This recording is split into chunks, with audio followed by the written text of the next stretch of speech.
네, 하나님의 말씀 창세기 11장입니다.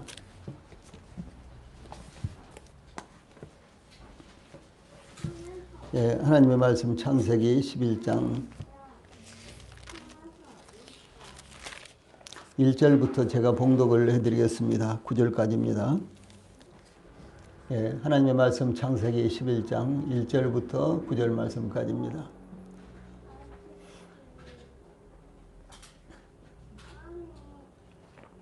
온 땅의 언어가 하나요 말이 하나였더라.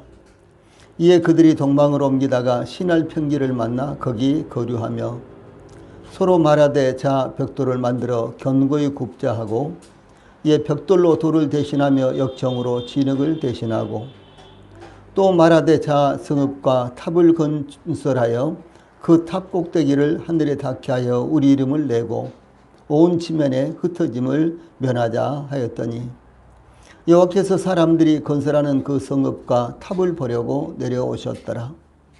여호와께서 이르시되 이 무리가 한 족속이요 언어도 하나이므로 이같이 시작하였으니 이후로는 그 하고자 하는 일을 막을 수 없으리로다. 자 우리가 내려가서 거기서 그들의 언어를 혼잡하게 하여 그들이 서로 알아듣지 못하게 하자 하시고 여호와께서 거기서 그들을 온 지면에 흩으셨으므로 그들이 그 도시를 건설하기를 그쳤더라. 그러므로 그 이름을 바벨이라 하니 이는 여호와께서 거기서 온 땅의 언어를 혼잡하게 하셨음이니라. 여호와께서 거기서 그들을 온 지면에 흩으셨더라. 아멘. 창세기 11장 1절로 9절 말씀을 봉독을 해드렸습니다. 오늘 저녁에는 이 말씀을 중심으로 인류의 혼란을 야기한 바벨탑, 인류의 혼란을 야기한 바벨탑 이런 주제로 말씀을 전해드리겠습니다. 홍수의 이와 같은 역사를 살펴보면은 비가 내릴 때부터 땅에 물이 마르기까지 무려 1년 17이라는 이와 같은 기간이 걸렸는데 큰 기품의 샘들이 터지며 하늘의 창문이 열려 40일 동안 주야로 쉴 사이 없이 비가 쏟아져 내렸고 또 물이 120일 동안 하늘에 이 땅에 넘쳤고 즉 물이 온 땅을 덮기 시작하여 150일이 지난 후에 줄어들기 시작했고 또 산들의 봉우리가 보인 후에도 40일을 지나서 노아의 방주에 창문을 열고 노아가 까마귀를 내놓았는데 그 후 7일 간격으로 이 까마귀를요 3번이나 이렇게 내놓았는데 그때 까마귀가 이제 다시 오지 않았습니다. 그래서 노아는 이제 이번에는 비둘기를 내려놓았는데 세 번째 비둘기를 이제 내놓았을 때 비둘기는 돌아오지 않았습니다. 그때 이제 노아가 방주 뚜껑을 제치고 내다보았을 때 물이 땅에서 거친 것을 발견을 했습니다. 그로부터 또 노아는 56일을 더 기다렸을 때 땅이 말랐다. 창세기 8장 14절에 이렇게 기록하고 있습니다. 그때 비로소 노아의 가족들과 방주에 탔던 모든 짐승들도 함께 방주에서 나왔습니다. 그런데 그때에도 하나님께서 이것들이 땅에서 생육하고 번성하리라 이렇게 복을 주셨습니다. 홍수로 인해 노아의 가족 8명을 제외한 모든 인류가 멸망당했지만 하나님께서 노아의 일가족을 새로운 인류로서 다시 인류의 역사를 시작하게 하실 때에 창세기 9장 1절 우리가 읽은 이 본문을 보면 우리가 이 앞에 이제 나눴던 이와 같은 말씀인데 창세기 9장 1절에 보면은 이 생육하고 번성하여 땅에 충만하라 이렇게 축복하신 대로 노아의 세 아들 셈과 함과 야벳은 번성하여 후손들이 세계 곳곳으로 퍼져나간 모습을 볼 수가 있습니다. 그러나 하나님의 축복으로 인해 노아의 후손들은 온 땅에 퍼져나가서 번성했지만은 인류의 혼란을 야기한 이 바벨탑 사건으로 인해서 인류에게는 또다시 하나님의 심판이 임하게 되었는데 그것이 바로 바벨탑 사건입니다. 그래서 이 전체적으로 인류가 심판을 받은 것은 이 홍수의 심판뿐만 아니라 이 아담과 하와가 범죄함으로 말미암아 심판을 받고 그 다음에 가인이 범죄함으로 말미암아 또 심판을 받고, 이와 같이 또 이제 바벨탑을 쌓음으로 말미암아 또 다시 심판을 받는, 그야말로 인류는 죄를 범하고 하나님의 심판을 받고, 또 하나님께서 회복하게 하시는 이와 같은 역사를 따라 또 회복이 되면은 그다음 또 죄를 범하고, 그리고 또 하나님 앞에 하나님께서 심판을 하시고, 이렇게 인류의 역사는 계속해서 죄와 심판의 연속선상에 있는 것을 볼 수가 있다는 것이죠.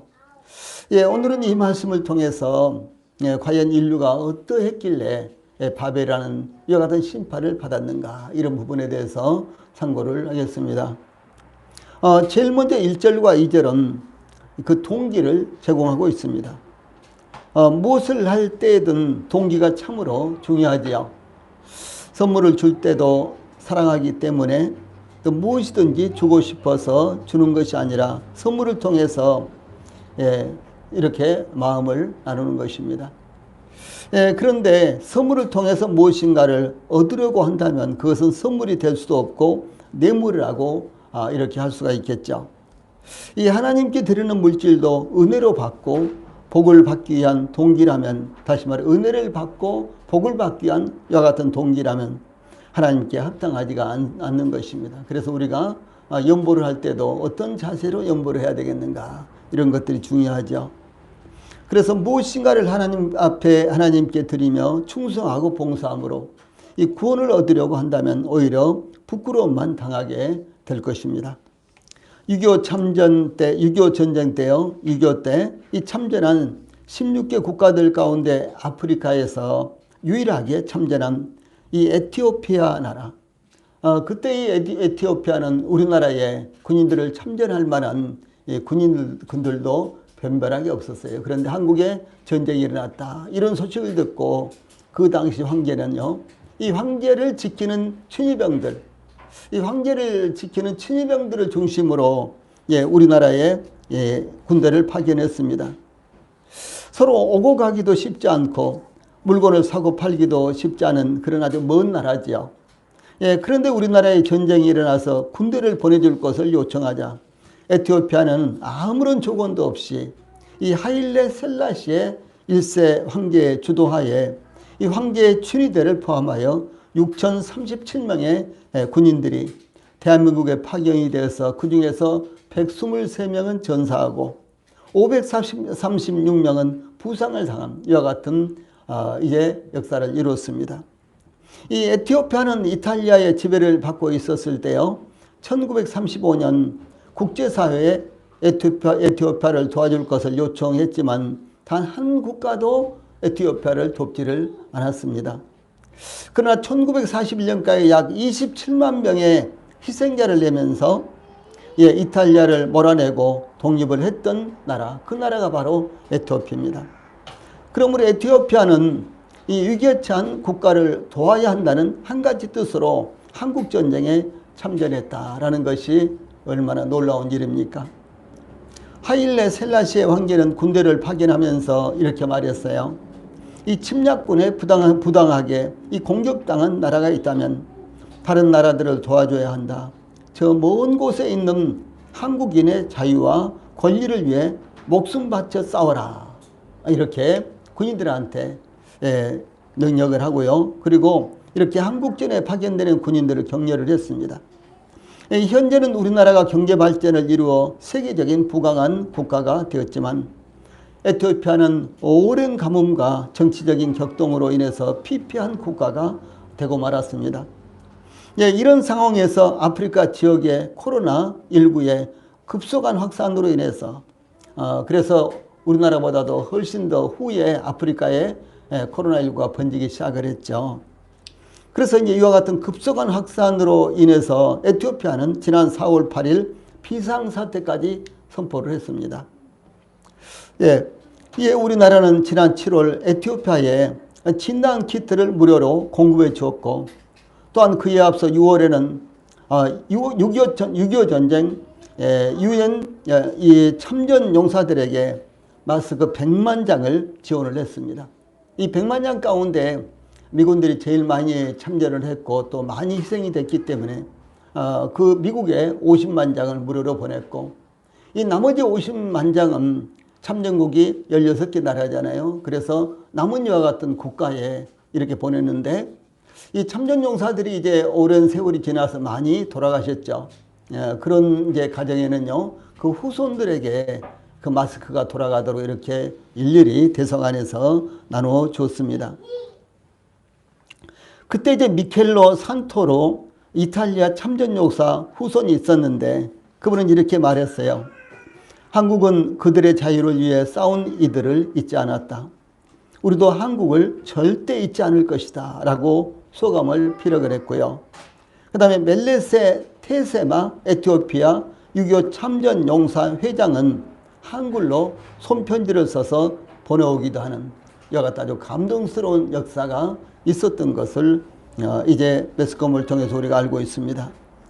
이와 같이 어떤 일을 할 때는 반드시 그 동기가 있는 것인데, 이 바벨탑을 샀던 당시의 의도는 만약 또 다시 홍수가 임한다고 하더라도 그 탑을 하늘에 닿게 하여 흩어지는 것을 방지하자라는 이와 같은 의도였습니다.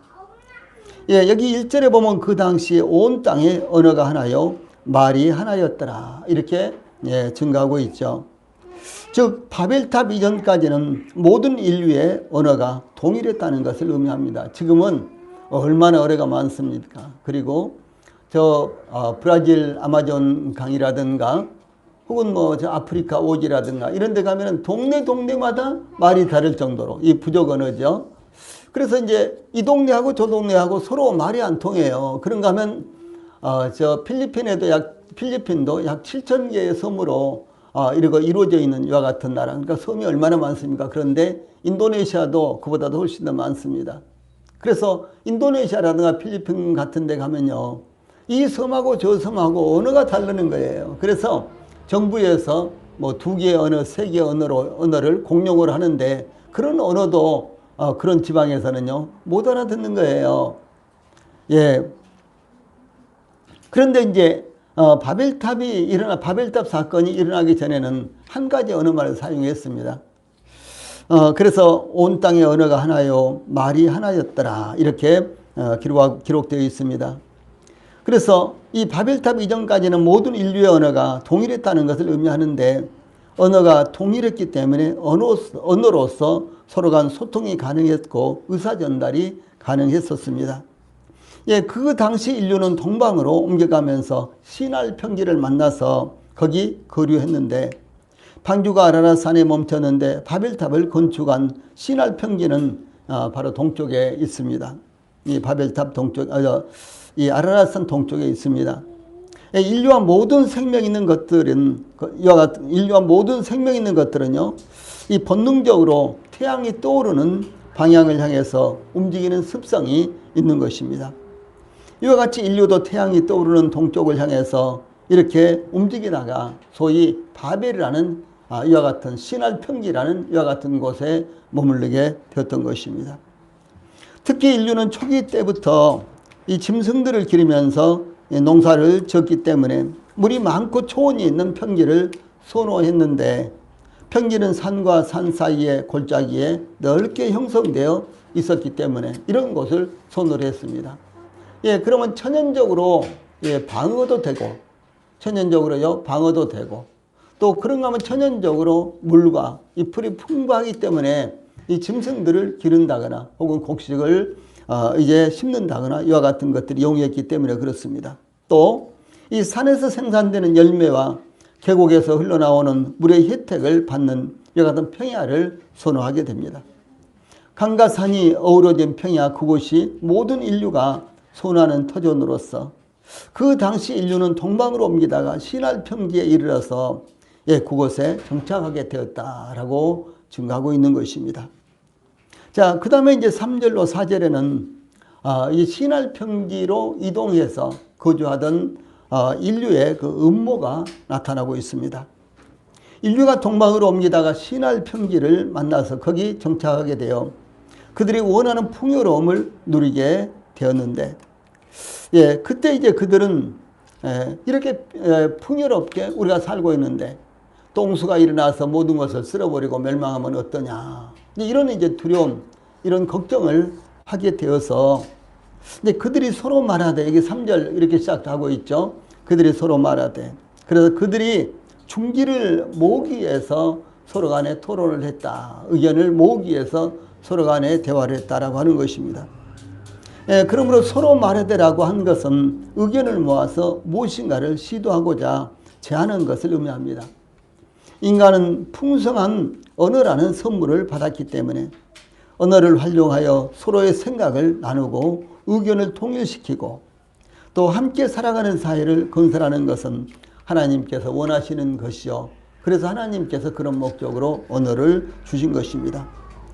그러나 하나님을 제외시키고 인간만의 뜻을 세우기 위해서 중지를 모으는 것은 하나님을 대적하는 인간의 어리석음을 나타낸 것입니다. 다시 말해서 우리가 사용할 수 있는 언어를 하나님께서 주셨는데 이 언어로서 하나님을 찬양하고 또 뿐만 아니라 서로 간에 소통을 하고 이렇게 함으로 말미암아 이 복된 사회를 건설하고 또 하나님께서 의도하신 대로 그런 사회를 건설해야 되는데 이렇게 서로 뜻이 통할 수 있는 언어를 가지고 하나님을 배반하고 하나님의 영광을 가리는 데 사용한다면 이것은 하나님의 뜻이 아니다라고 하는 것이죠. 그래서 이제 그러나 이 하나님을 제외시키고 인간만의 뜻을 세우기 위해서 중지를 모으는 것, 이것은 하나님을 대적하는 인간의 어리석음을 의미하는 것입니다. 예, 그러므로 서로의 중지를 모으려고 할 때 하나님이 중심이 되어야 하며 하나님의 말씀의 범위 안에서 이루어져야 하는 것입니다. 그러나 불신 가운데 있었던 인류는 하나님을 피할 수 있는 방법을 위해서 중지를 모으고 있었다라고 하는 사실입니다. 우리 성도들이 서로 간에 대화를 하게 될 때 그 중심 주제는 항상 하나님이셔야 되는 것입니다. 또 그 중심 주제가 하나님이 아니더라도 이 하나님에 의해서 이루어지는 이와 같은 이야기들을 서로 나눌 수가 있어야 되는 것입니다. 예를 들어서 좀 좋지 않은 말을 하는 것은 하나님께서 당연히 기뻐하시지 않죠. 그것은 우리들에게 언어를 주신 하나님의 의도도 아니요. 또 뿐만 아니라 하나님께서 우리들에게 이 공동사회를 이루어갈 수 있도록 하는 그와 같은 뜻도 아니라는 사실이 분명합니다. 그래서 이제 뭐 가족들끼리 무엇인가를 또 의논한다든가 아니면 성도들이 무슨 의논을 한다든가 할 때 항상 하나님이 중심이 되고 이 하나님께서 기뻐하실까? 하나님께서 의도하시는 것일까? 이런 부분들을 항상 생각을 해야 되는 것입니다. 이게 이제 보면은요, 자, 이렇게 시작하죠. 그들이 서로 말하되 자, 이 자는 뭐 감, 뭐 이런 말입니다.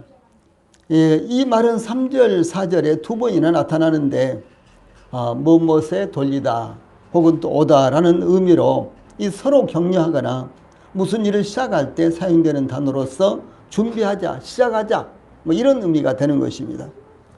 그러므로 그 당시 인류는 뜻을 모으고 빨리 시작하기를 서두르고 있었던 것을 의미하는데 이 하나님의 뜻을 따라서 실행하는 것은 합당한 것입니다. 그러나 하나님의 뜻을 외면하면서 무엇인가를 시작하려고 하는 것은 하나님께서 기뻐하시는 것이 아니요 또 뿐만 아니라 저희들에게 유익한 것도 아니요 그리고 합당하지 않은 것입니다. 그들의 모의는 벽돌을 만들어 견고히 굽자 하고 이에 벽돌로 돌을 대신하여 역청으로 진흙을 대신하고 이 3절에 이렇게 기록되어 있습니다.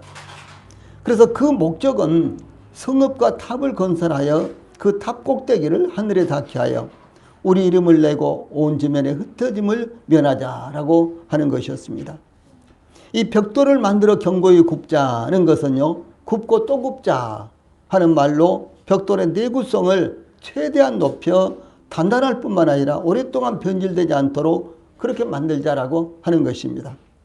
자, 벽돌을 만들어 견고히 굽자. 그 말씀은요, 그 말씀에서 굽자라고 하는 말씀은 굽고 또 굽자 이런 의미라는 것이죠.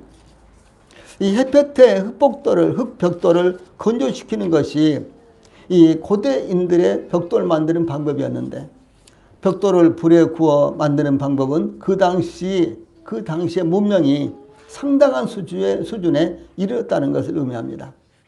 제가 어렸을 때 한 초등학교 다닐 때쯤에요. 그때 이제 새마을 운동이 시작이 되고 그러면서 소위 흙벽돌이 나왔어요. 흙벽돌. 그래서 이제 동네마다 이렇게 흙벽돌을 만들기 위해서 그 나무로 이렇게 상자를 쌓고 상자를 만들고요. 그리고 이제 거기다가 이제 흙을 이겨서 거기다가 흙을 채워가지고 이렇게 딱 밀어서 반다게 하고 그리고 이제 이 박스를 딱 뜯어내면 이제 네모 반닥 정육면체 이와 같은 벽돌이 나오지 않겠어요? 그러면 그 옆에다 또 만들고 그 옆에다 또 만들고 이렇게 해서 오늘날 이제 브로크나 혹은 또 세면 벽돌이라든가 이런 것을 찍는 것처럼 그때 세면이라든가 세멘트라든가 이런 것들이 흔하지 않았기 때문에 소위 흙으로 벽돌을 만들어서 그래서 집도 짓고 뭐 또 이 소우리간이라든가 돼지우리간이라든가 이런 것들도 만들고 등등 이렇게 했는데 저희 형님도요 이와 같은 벽돌을 집에서 많이 만들었어요. 그리고 한참 이제 그것이 아주 유행했기 때문에 이 집 저 집에서 벽돌을 만들어서 뭐 화장실도 만들고 등등 이렇게 하면서 흙 벽돌을 그렇게 만들었습니다. 그래서 이런 벽돌을 만들어서 이 그늘에서 이렇게 잘 말리면요, 이 벽돌이 갈라지지 않고 갈라지지 않도록 집 같은 걸 이렇게 썰어가지고 같이 이렇게 흙을 이겨서 벽돌을 이렇게 딱 이제 이 흙을 이렇게 이제 반죽을 해서 벽돌을 만들면은 이제 벽돌이 갈라지질 않아요. 금이 벌어지지 않습니다. 그런데 흙으로만 하면은 금이 쫙 벌어져 버려요. 그래서 적절하게 이와 같이 짚을 넣어서 이제 이렇게 만들면 이제 벽돌이 잘 만들어집니다. 갈라지지 않고. 우리가 출애굽기 1장에서도 보면은 이스라엘 백성들이 뭐 여러 가지 이제 그 성을 쌓는 일 혹은 국고성을 만드는 일, 건축하는 일 이와 같은 일에 이제 동원됐는데 이스라엘 백성들이 주로 하는 것은 이 흙으로 벽돌을 만드는 그와 같은 작업이었습니다. 그런데 이제 이스라엘 백성들을 구출해내기 위해서 하나님께서 모세를 보내죠. 그래서 이 모세가 하나님의 말씀을 전하면서 이 백성을 해방을 시켜라. 이 백성을 보내라. 그들이 광야에서 나를 섬길 것이다. 이렇게 하나님께서 말씀하셨으니까 바로 왕이여 이 백성들을 보내주십시오. 이렇게 이제 요청을 하죠. 예, 그러니까 이제 바로가 일이 너무 편해서 그러는 거라. 그러면서요, 이제 이스라엘 백성들에게 짚은 주지 않고, 이제 그 전까지는 짚을 주면서 이제 하루에 뭐 100개, 200개 이렇게 정한 이제 숫자의 벽돌을 만들도록 했는데, 그 사건이 있은 다음에는 짚은 주지 않고, 이제 원래 만들던 이 벽돌을요, 그 개수대로 만들도록 이렇게 명령을 했어요. 그러니까 이스라엘 백성들이 어떻게 하겠어요? 짚을 주러 다니고 짚이 많지 않잖아요. 그러니까 이제 저 논에 가서 이제 벼를 이렇게 베고 난 다음에 혹은 어떤 뭐 이 채소 같은 걸 이제 이렇게 베고 난 다음에 그 밑에 뿌리가 있잖아요. 짚 같은 거 이제 뿌리. 그러니까 뿌리를 캐가지고 그것을 이제 흙반죽에다 이겨가지고 함께 섞여서 이렇게 반죽을 이제 벽돌을 만들었어요. 이렇게 하지 않으면은 벽돌이 갈라져가지고 말리는 과정 가운데서요 쪽쪽 이렇게 갈라져서 벽돌이 재구시를 못합니다. 아니 벽돌을 쌓기도 전에 미리 갈라져 있으면 얼마나 이 벽돌이 힘이 없어요. 그렇죠? 그러니까 거기에 반드시 짚이라든가 이런 것이 들어가야 되는 것이죠. 그래서 제가 어렸을 때 이렇게 이제 벽돌 만드는 걸 참 많이 봤습니다. 그런데 여기 보면요, 이와 같이 이제 벽돌을 아주 단단하게 만들자. 아주 그야말로 벽돌을 이렇게 만들어서 견고히 굽자. 이렇게 이제 한 것입니다. 그러니까 그 내구성이 아주 이제 그 견고하도록 만들자는 것이었어요. 말씀드렸던 대로 제가 초등학교 이렇게 다닐 때요, 이 흙벽돌이 이렇게 만들어지기 시작했는데, 그런데 이것을 좀 더 단단하게 하려면은 가마에다 놓고 구워야 되겠죠. 그래서 이제 우리가 이렇게 보면 이 앞에도 이제 건물들이 있는데 빨간 벽돌로 이렇게 막 벽을 쌓잖아요. 그런 빨간 벽돌은 거의 반영구적입니다. 근데 흙벽돌은 어떻게 되겠어요? 비가 오고 또 세월이 지나면 이렇게 부서지고 망가지고 그러겠죠. 얼마 못 가는 거예요. 그런데 그것을 그 흙벽돌을 불에다 구워 가지고 이렇게 뭐 빨간 벽돌처럼 이런 벽돌처럼 이렇게 만들면요, 그것은 아주 반영구적이 되는 것입니다. 그런데 이 당시에 이제 벽돌을 굽자, 흙을 이겨서 이 벽돌을 굽자, 단단하게 굽자 이렇게 했다면요, 그 당시의 문화가 그리고 문명이요 상당히 발달하고 이 발전된 상태였다라고 하는 것을 볼 수가 있는 것이죠. 또 여기 벽돌을 이제 벽돌로 돌을 대신하여 그랬어요. 이 벽돌을 굽는 목적이 돌을 대신하기 위한 것이라는 거죠. 특별히 신할 평지에서는 이 자연석이 풍족하지 못했기 때문에 흙으로 벽돌을 만들어 불에 구워내는 방법을 개발한 것은 전혀 이제 새로운 방법으로서 이 건축 양식이 아주 발전하고 있다는 것을 의미를 하는 것입니다. 이때가 이제 제가 초등학교 때 지금 이제 현 시대에 비교하면요, 약 3,000년 전 이상 이제 된 그와 같은 시기잖아요. 한 4,000년 전, 뭐 아무튼 그 이상 된 것 같아요. 제가 정확하게 연도는 계산해 보지 못했는데요. 약 4,000년 전이었는데 벽돌을 구워서 이와 같이 도시를 건설한다. 그러면은 이것은 굉장히 문명이 발달된 그런 이제 상태였다라고 하는 것이죠. 그래서 이제 이와 같이 벽돌을 구워내서요, 이제 도시를 건설하는 그리고 거기에 바벨탑을 세우는 이와 같은 지금 작업을 하고 있는 것입니다. 특별히 불에 구운 벽돌은 자연석보다도 이 내화성이 강하기 때문에 그러므로 흙으로 벽돌을 만들어 불에 구워낸다면 자연히 이 자연석을 대신할 수가 있었던 것입니다.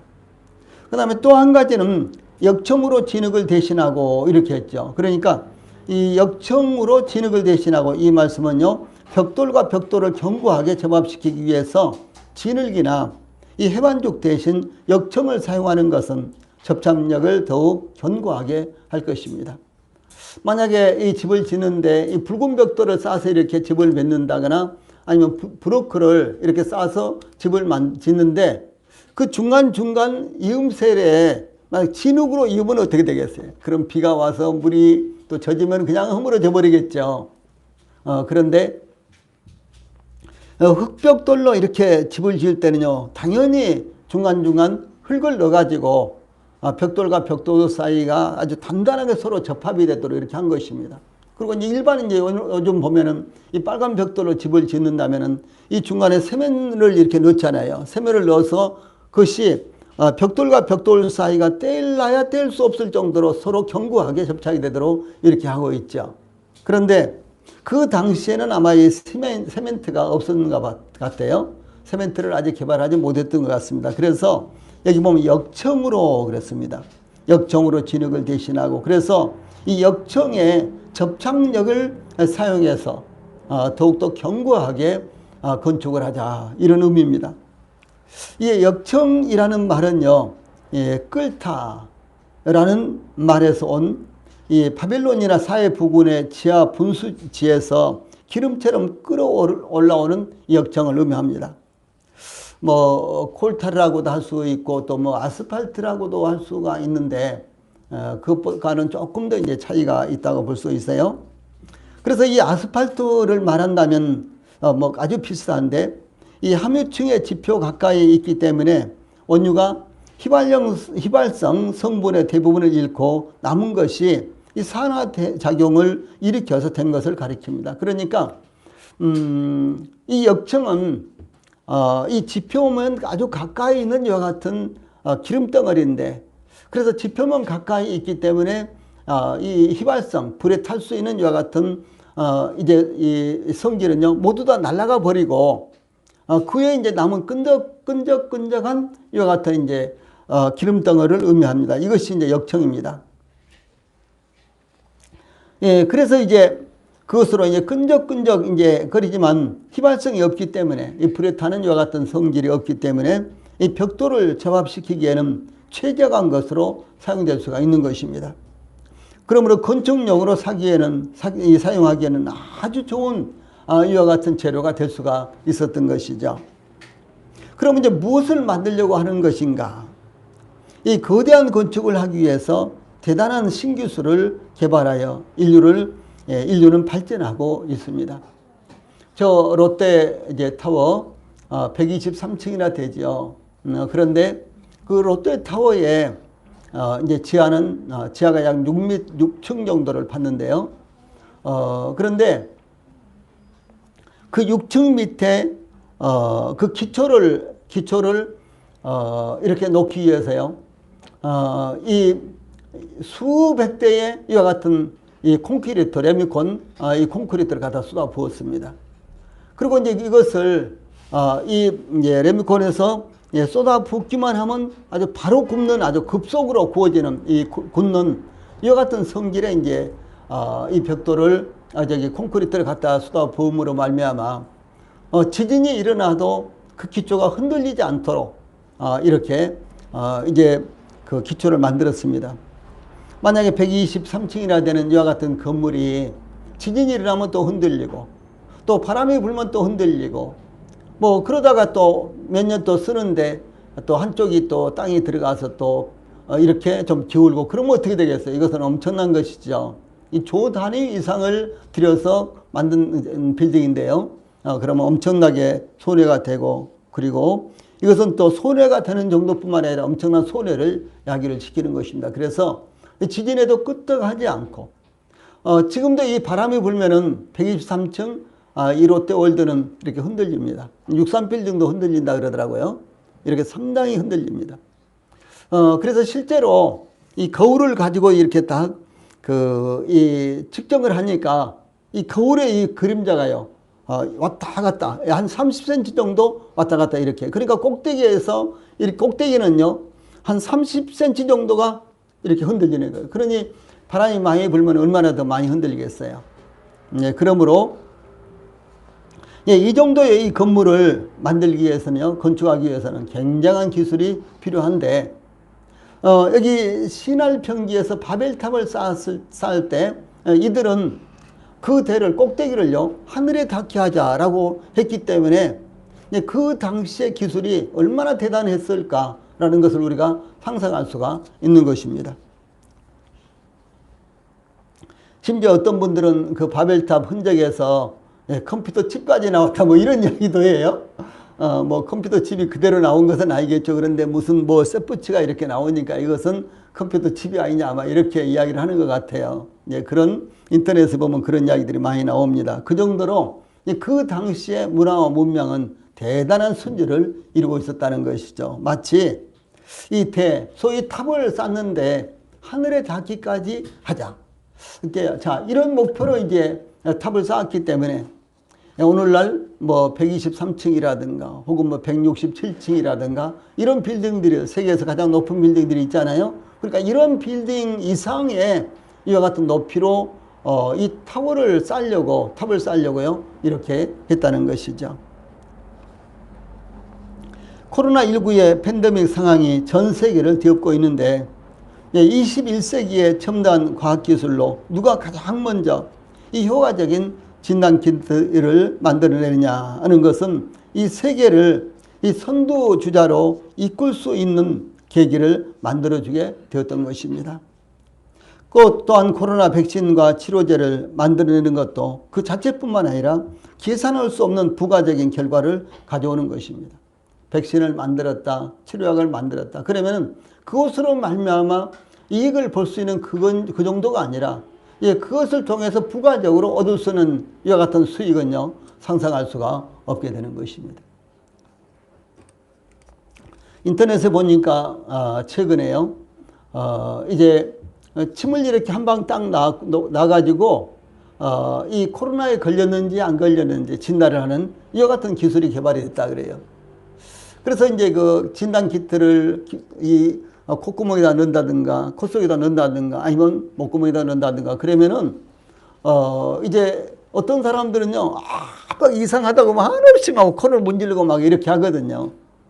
깊이 넣기 때문에. 그런다고 이제 앞에만 넣으면 안 되잖아요. 그것은 안 되잖아요. 발견을 못 하죠. 그러니까 깊이 넣는데. 근데 그런 방법이 아니라 간단한 침 하나를 이렇게 놔가지고요. 금방, 이 사람이 코로나에 감염됐는지 여부를 판단할 수 있는 이와 같은 새로운 기술이 개발이 됐답니다. 그래서 이와 같은 이제 과학기술을 이용해서 이제 새로운 이와 같은 기술들을 이제 개발해내면은 그것이 그 자체뿐만 아니라 많은 부가적인 이와 같은 산업에 큰 영향을 끼치는 것입니다. 그런데 이제 바벨탑을 쌓았던 당시 인류는 새로 개발한 벽돌로 이 성읍과 탑을 건설하되 그 탑 꼭대기를 하늘에 닿게 하여 우리 이름을 내고 온 지면에 흩어짐을 면하자. 이렇게 모의를 한 것입니다. 하나님께서 그 당시 인류를 신할 평지에 이르게 하셨고 햇볕에 말리는 흙벽돌 대신에 불에 구운 벽돌을 만들도록 신기술을 개발하게 하셨습니다. 이것은 그들의 삶이 더욱더 풍성하게 그리고 안전하도록 하나님께서 어떻게 역사하셨는가 이런 것을 의미하는 것입니다. 오늘날 지구촌의 인류도 무엇을 만드느냐, 못 만드느냐가 큰 차이를 만들어내는 것입니다.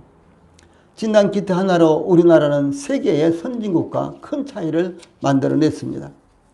그 차이는 죽느냐 사느냐로 결론이 나고 있습니다.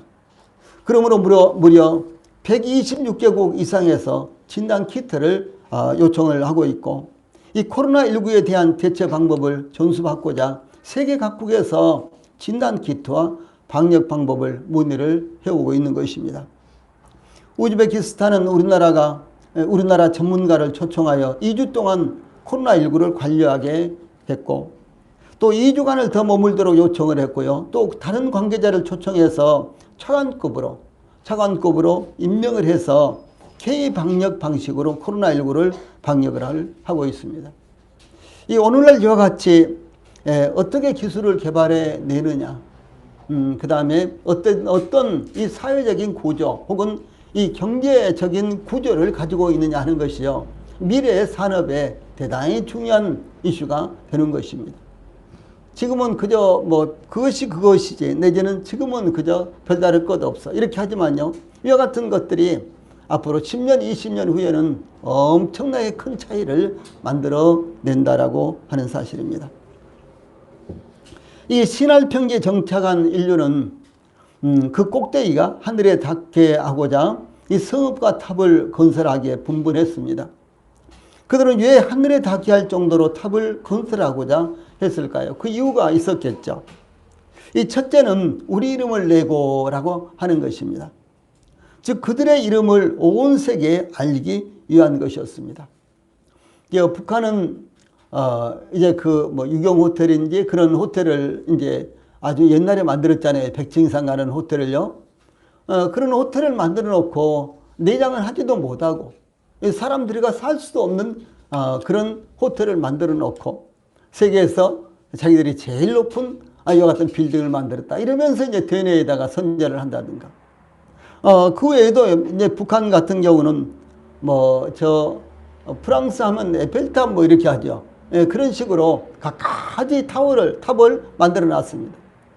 그러면서 이것은 세계에서 제일 큰 것, 제일 어쩌고저쩌고 이러면서요, 그것을 과시를 하려고 하는 것입니다. 그런데 이 신할 평지에서 바벨탑을 쌓는 이 인류는 우리 이름을 내기 위해서 바벨탑을 쌓자 이렇게 한 것입니다.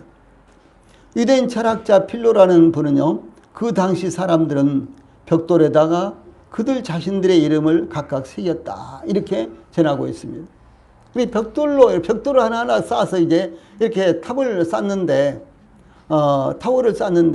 그 벽돌에다가 이 만든 사람들, 내지는 또 돈을 낸 사람들, 이러겠죠. 만든 사람들, 돈을 낸 사람들, 이런 사람들이 이름을 써가지고 이렇게 이제 벽돌을 쌓았다 이렇게 전해지고 있습니다. 저 절에를 가보면 거의 대부분 다 기와장에다가 이제 어떤 이제 절을 새로 짓는다든가 무슨 일이 있으면 이제 그와 같은 일을 하는데 그 기와장에다가 이렇게 매직으로 그 사람의 이름을 써놓습니다. 그래서 뭐 귀화장을 뭐 1000개를 제공하는 사람, 아니면 1000개에 해당되는 돈을 제공한 사람, 이런 사람들의 이름을 일일이 써가지고요, 그것을 와서 절 구경하러 온 사람들한테 그것을 전시를 합니다. 이런 것은 비단 절뿐만이 아닙니다.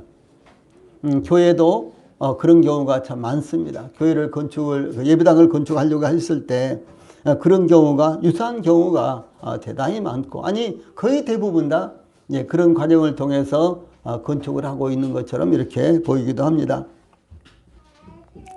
그래서 이제 하나님께서는 이 하나님의 이름을 위해서 인류를 창조를 하셨습니다. 이사야서 43장 21절 말씀입니다.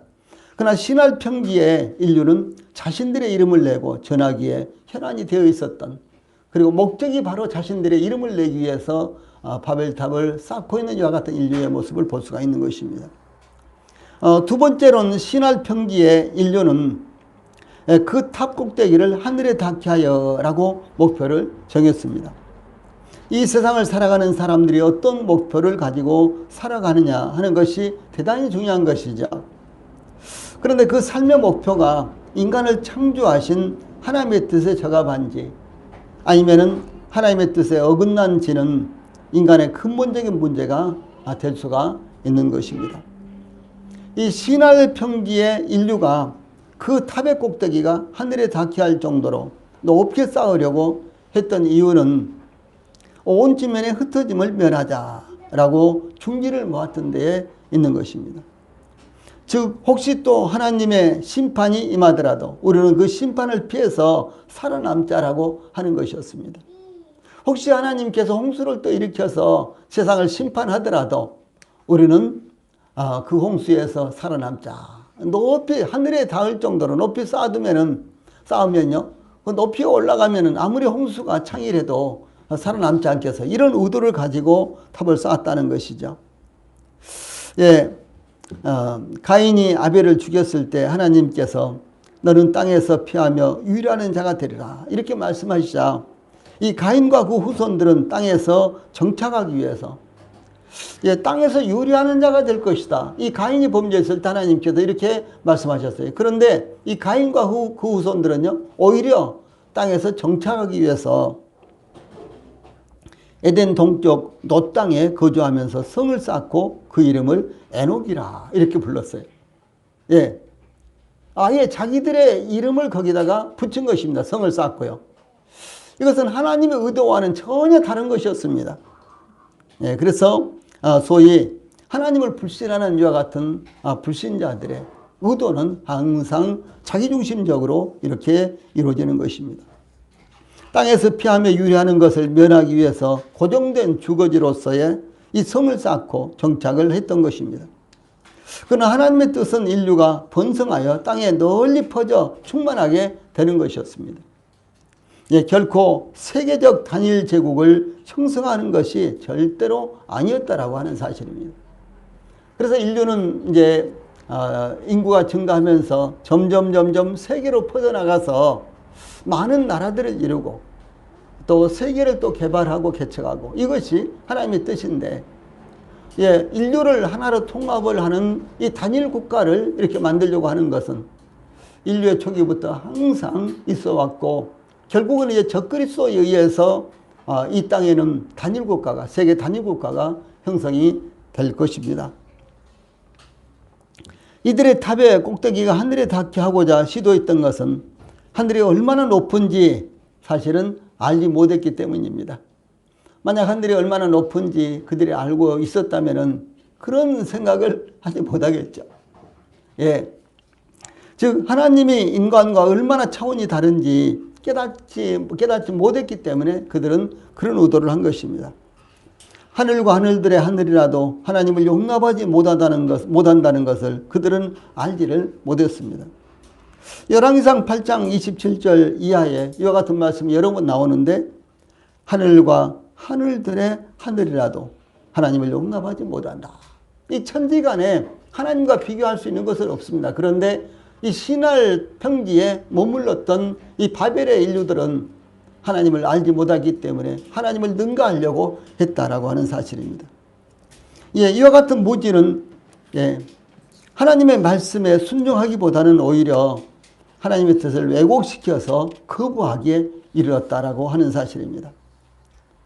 다음에 이제 5절부터 9절까지는 하나님의 심판이 임하는 것을 볼 수가 있습니다. 예, 그들의 의도가 달랐죠. 하나님의 뜻과 달랐습니다. 또 그들이 충지를 모으는 것도 하나님이 원하시는 것이 아니었습니다. 여기에 결국은 하나님께서 그들을 심판하시는 모습이 나타나고 있습니다.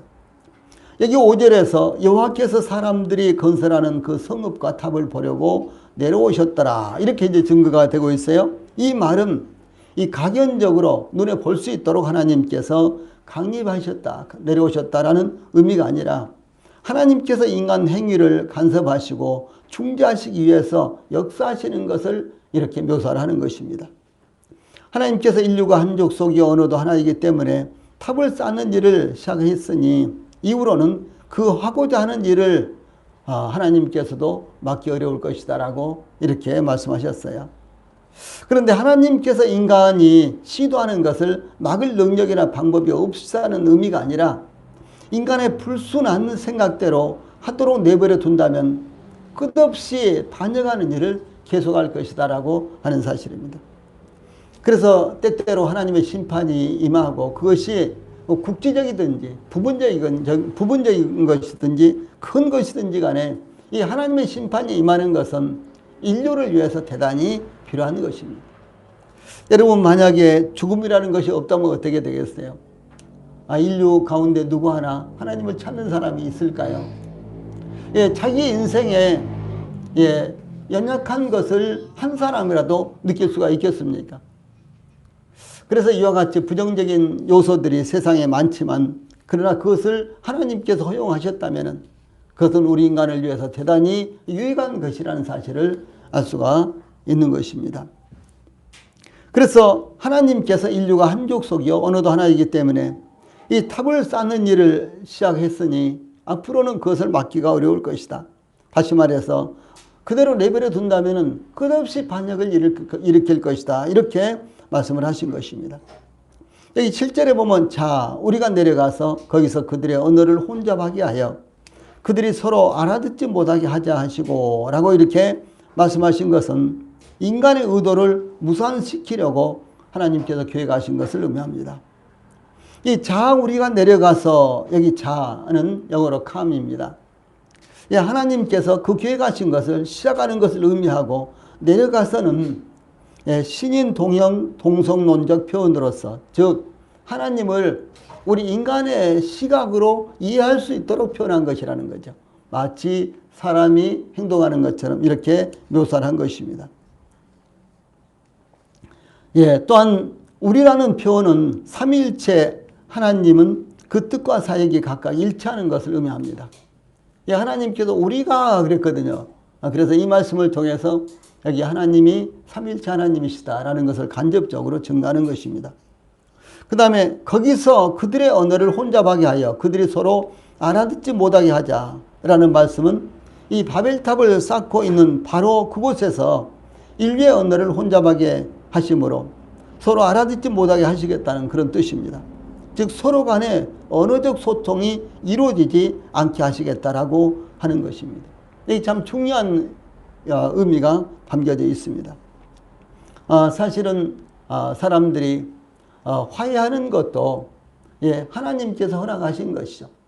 또 사람과 사람끼리 등을 돌리고 전적을 한다든가 다툰다든가 이와 같은 것들도 하나님께서 허락하신 부분적인 것이다 라고 하는 사실입니다. 그러므로 이제 우리 성도들이 누군가 이와 같이 화해를 한다거나 또 누군가에게 복음을 전한다거나 그럴 때는 항상 하나님의 도움을 구하십시오. 하나님 앞에 기도하십시오. 이것은 하나님께서 하시는 일이다라고 하는 사실입니다. 그래서 이제 서로 간의 언어적 소통이 이루어지지 않게 하심으로 말미암아 그들의 의견과 뜻이 하나가 되지 못하도록 하나님께서 막으신 것을 의미합니다. 다음으로 8절 9절에서는 그 결과가 나타나고 있는데 하나님께서 바벨탑을 쌓고 있는 인류의 언어를 혼잡하게 하심으로 서로 소통이 불가능하게 되자 더 이상 바벨탑을 쌓을 수 없게 되었습니다. 그래서 신할 평지의 인류가 의도했던 것과는 반대로 인류는 각각 흩어지게 되었습니다. 우리가 흩어짐을 면하자 그랬죠. 그런데 하나님께서 그들을 흩어지게 하셨어요. 인간의 의도는 하나님 앞에서 아무것도 생산을 낼 수 없는 것입니다. 예. 예. 그래서 온 측면에 흩어짐을 면하자라고 충지를 모았지만은 하나님께서 그들의 언어를 혼잡하게 하심으로 그들의 의도가 무산되며 그들은 흩어지게 된 것입니다. 예, 그러므로 여호와께서 거기서 그들을 온 지면에 흩으셨으므로 그들이 그 도시를 건설하기를 그쳤더라. 이렇게 언어 혼잡으로 말미암아 인류가 흩어진 것을 증거하고 있습니다. 예, 그래서 그들이 거대한 도시를 건축하고 그리고 그 도시 가운데 어느 지점에요 또 하늘에 닿을 수 있도록 탑을 쌓아서 이렇게 이제 그들의 이제 인류가 흩어지는 것을 멸하자 이렇게 한 것은 이것은 하나님의 대항에서 하나님의 의도를 무산시키려고 했던 것을 의미합니다. 고대에는 이와 같이 이제 성체가 있죠. 예를 들어서 이제 우리나라 성은 이렇게 사대문으로 딱 이어져 있잖아요. 그러면 이제 사대문 안에 이제 살고 있는 임금님과 왕과요. 그 다음에 고관 대작들과 그 다음에 이제 소수의 백성들이 이 성으로부터 보호를 받는 것입니다. 예를 들어서 오랑캐가 침범에 들이고 또 애적 세력들이 침입에 들어와도 1차적으로 그들은 보호를 받는 것입니다. 그런데 일본 같은 경우는요, 오직 이 왕과 군주와 그 가족들만 성 안에서 살도록 되어 있어요. 그리고 이제 뭐 장군이 된다든가 군인이 된다든가 이런 사람들은 전부 다 성 밖에 사는 것입니다. 그래서 우리나라보다도요 훨씬 일본은 이제 독재적이고 군주 중심적이었습니다. 우리나라도 이제 조선시대만 해도 임금님 중심이잖아요. 그렇죠. 임금님이 모든 것을 사람의 목숨까지도 전부 다 지배를 했죠. 그런데도 불구하고 우리나라는 임금님뿐만 아니라 이제 고관 대작들과 그 다음에 일반 백성들도 함께 안전하게 살기를 도모했던 이와 같은 방법이 우리나라의 성을 건축하는 이와 같은 방법이었습니다. 이런 모습을 볼 때요, 참 우리나라는 고대로부터 굉장히 가능성이 있는 이제 국민 중심적인 백성들 중심적인 이와 같은 임금들이 이제 나라를 다스렸고 또 이 백성들의 생각도 모두 다 이렇게 함께 이제 살 수 있도록 이런 의도로 나라가 구성됐구나 이렇게 생각을 해본 적이 있습니다.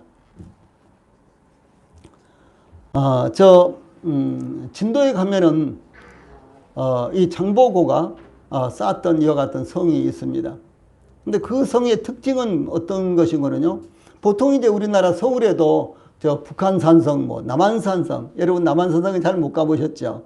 근데 북한산성은 이렇게 여기 있으니까 뭐 대동문만 가도 북한산성 여기 갈 수 있잖아요. 그런데 이제 남한산성에 가면은 뭐 똑같습니다. 거기도 전부 다요. 이렇게 높은 산 위에다가 높은 산 봉우리 등 이렇게 그런 것을 연결해 가지고 이렇게 이제 성을 쌓는데 진도에 가면은 그 성이 완전한 평지에다가 성을 쌓았어요. 평지에다가.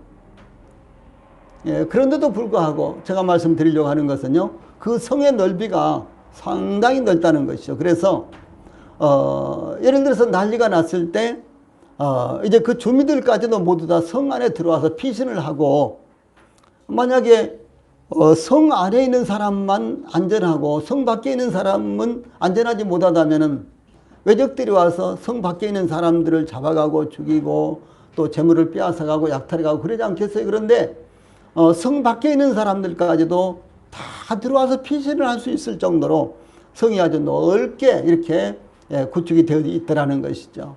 이런 면에 대해서요, 제가 직접 보면서 상당히 감동을 얻었습니다. 수원 성도 마찬가지죠. 수원 성도 그렇게 구조가 되어 있습니다.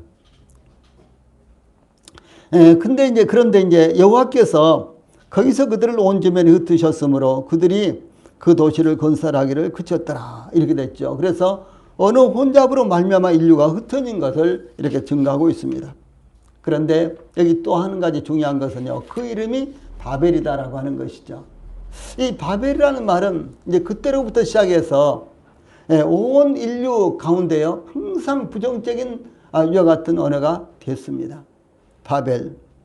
그래서 바벨탑과 관련하여 그 이름을 바벨이라고 부른 것은 하나님께서 거기서 온 땅의 언어를 혼잡하게 하셨기 때문이다라고 증거하고 있습니다. 다시 말해서 인간의 의도를 하나님께서 무산시키는 것이 소위 바벨입니다. 그 인간의 의도가 하나님을 대적하는 이와 같은 이제 의도였고요. 또 인간의 그 의도가 하나님께서 계획하시지 않는 것을 우리 인간들이 그것을 만들어 가지고 그리고 하나님을 능가하게 하려고 했던 의도가 바로 이 바벨이었습니다. 그런데 이와 같은 것들은 하나님 앞에서 반드시 무산된다는 사실을 말씀하고 있는 것입니다. 바벨탑과 관련하여 그 이름을 바벨이라고 이제 이렇게 불렀는데, 그래서 여기에서 9절 후반부에 여호와께서 거기서 그들을 온 지면에 흩으셨더라 이렇게 확인하고 있죠. 이 바벨이라는 말은 혼란을 의미합니다. 혼잡, 혼란. 요즘 참 세상이 굉장히 혼란하고 혼잡스럽죠.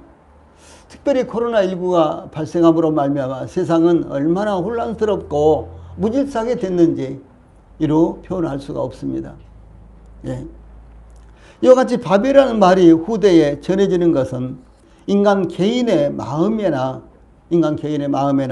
이 공동체의 중심에 하나님이 계셔야 함에도 불구하고 인간의 꿈이나 의도가 자리할 때 필연적으로 하나님의 심판을 받게 된다는 것을 저희들에게 교훈하고 있는 것입니다. 우리가 개인적으로도 하나님이 뜻하지 않는 것들을 우리가 계획을 세우고 또 하나님께서 의도하지 않는 것을 우리가 목표로 삼는다면 하나님께서 반드시 그것을 무산시킬 것이다.